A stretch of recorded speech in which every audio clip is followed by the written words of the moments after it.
What's up mga migs? Welcome! What's up mga migs? Welcome sa akong YouTube channel. Kung pwede, magtatagalog tayo para yung mga kapatid natin, kapamilya natin, galing sa ibang dako ng Pilipinas ay makakaintindi. In the past, I've been working for many months already in covering events, vlogger, influencer, and helping businesses and events, helping other companies. Kasi marami ng mga events tayo at marami na tayong mga companies na natulungan na may bahagi ang kanilang bagong mga promos, mga promotions ng products, promotions ng mga artista at iba pa. Marami na tayong na-learn kung paano ang mga tips para maging magaling ka sa pagkuha ng mga events and promotions at sa paggawa ng content para sa kanila. I-invite ka, tapos you cover the event and then you post it on your social media sites. Blog, YouTube, Facebook, di ba? I relate this one sa mga AUV, Authentic Urban Vloggers family ko. Shoutout sa inyo. Ginawa kong lista and yun yung ibabahagi ko sa inyo mga guys.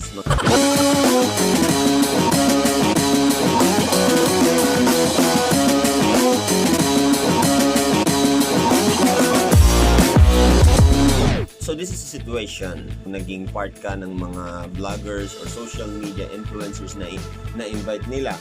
Posible din ikaw lang ang in-invite nila. Posible may bayad dyan.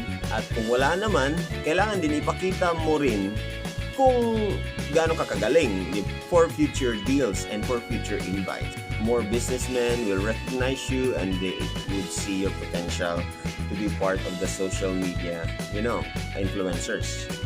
Now, number 1, ang unang attitude mo is to anticipate. So, mas maganda na alam mo yung nangyayari. Meaning, huwag ka lang mag-go with the flow kung nasan yung mga vloggers, doon ka lang. Kung anong kinukuhanan ng mga vloggers, nandun ka rin sa may tabi. Hindi mo alam yung flow. Most of the time, ganun ang nangyayari. Pero mas maganda kung alam mo oras na magsa-start, kung anong mangyayari una. Yun na ba ang tamang time na mag-interview ka? Dapat ba ambush? Sabihin mo muna ngayon, later on, ma'am, we'll talk about ganon, ganyan, di ba? May appropriate time for everything. So, mas maganda kung alam mo na kailangan mo nang mag-interview kasi matatapos na, or maganda din yon para ma-plan mo yung mga shots mo kung saan ka pupwesto, kanong klase na shot ang gusto mo, ganon. Meron din sa iba, nakawatak lang yung mga videographers, no? Mas maganda kasi na may direction ka kung anong gagawin mo for that special event. Tama? Now, number 2.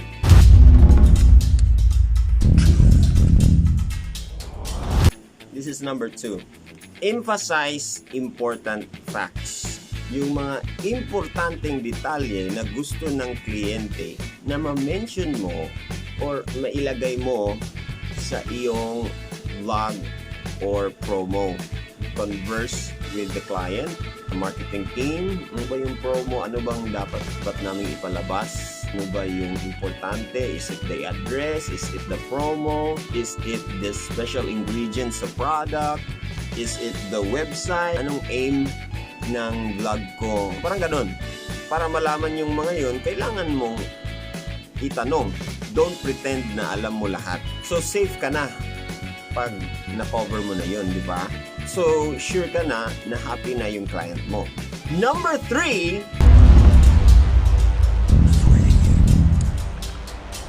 kailangan be creative. Pagkatapos na makuha na lang yung information, dun ka na magiging creative. You can add your flavor. Kung ikaw ay isang mommy, you're more on the budget, i-add mo na yon. Parang you relate na. For your mommy viewers, you put flavor by, meron kang mga gags, mga memes ng mga ganon. Because that's your brand. Is pag meron kang ibang mga vloggers na kasama, you're doing the same content, the same information, di ba? So, you add your unique personality, your different approach, or different story, ding iba yung flavor para maging interesting sa specific audience mo. So that you will be set apart from other vloggers or influencers. Number 4.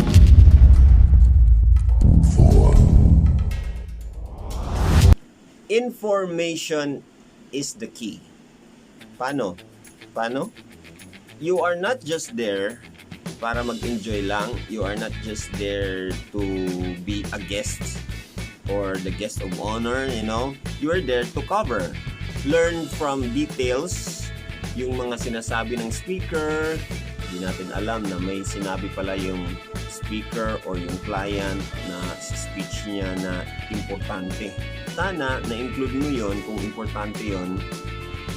Itong mga konting mga information na to ay makaka-enhance ng vlog mo. Yung mga audience natin, hindi lang gusto ma-entertain, gusto din nila na meron silang malalearn.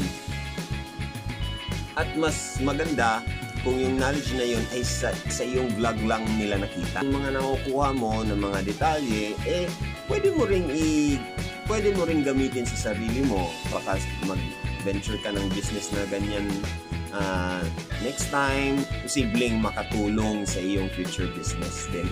So, little informations can be important. Information is the key. Number 5!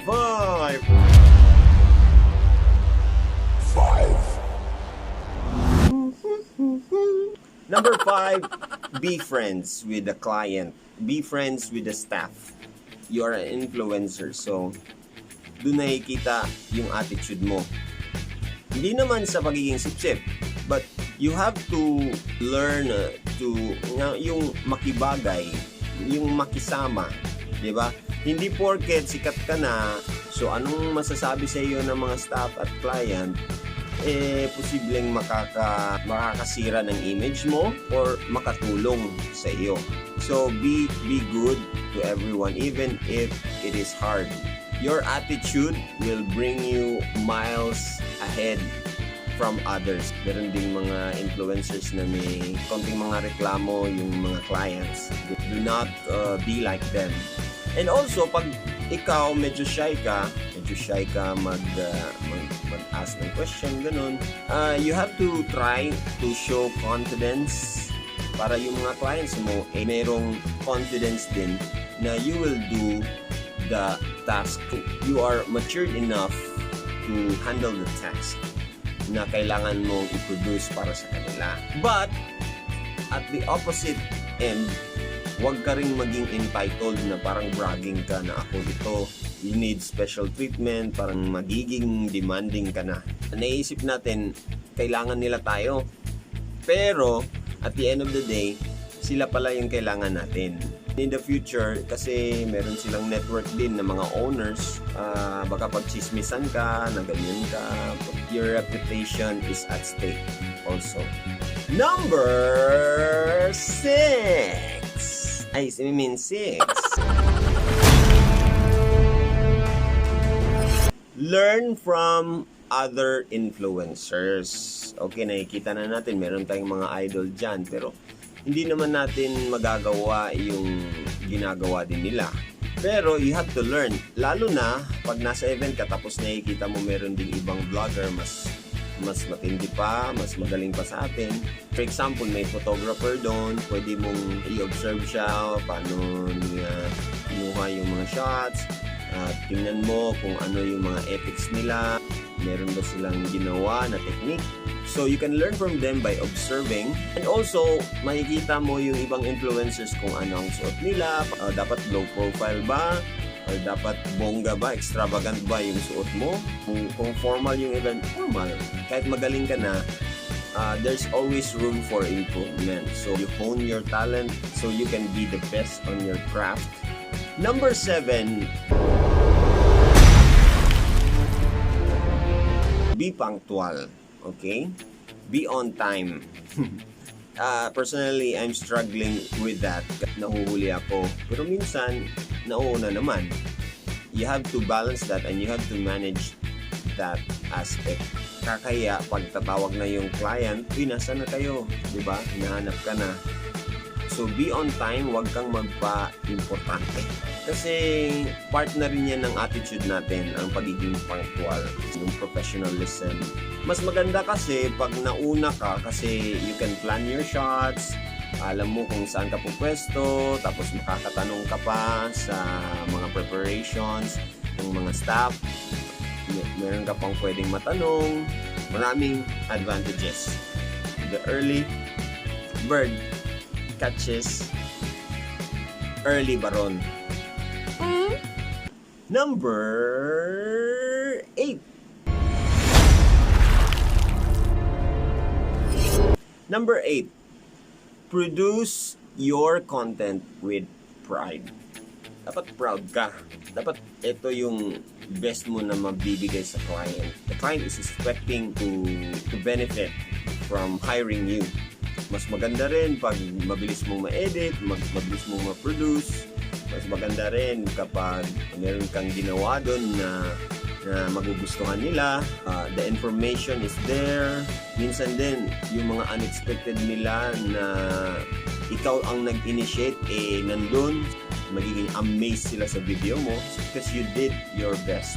Now, doing your best also entails us to use the correct spelling, use the perfect title, lagay mo sa caption, yung mga important na mga address or numbers, no? Lagay mo dun para perfect na perfect, wala nang itatanong pa yung viewer. Ibigay mo yan sa kanila para makakasmile yung client mo, and for the next time, kukunin ka pa rin nila. If you are happy with your production, make sure that your client is happier. Diba? Dapat lang. Number 9.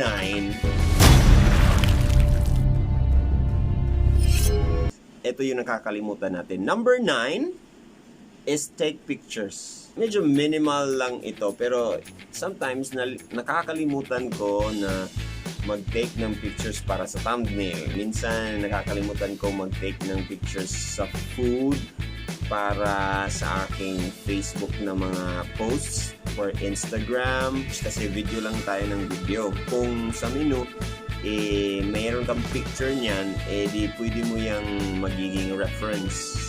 And of course, sometimes yung picture mo with the client, picture mo with the staff, mas madaling i-share yung pictures kesa yung video.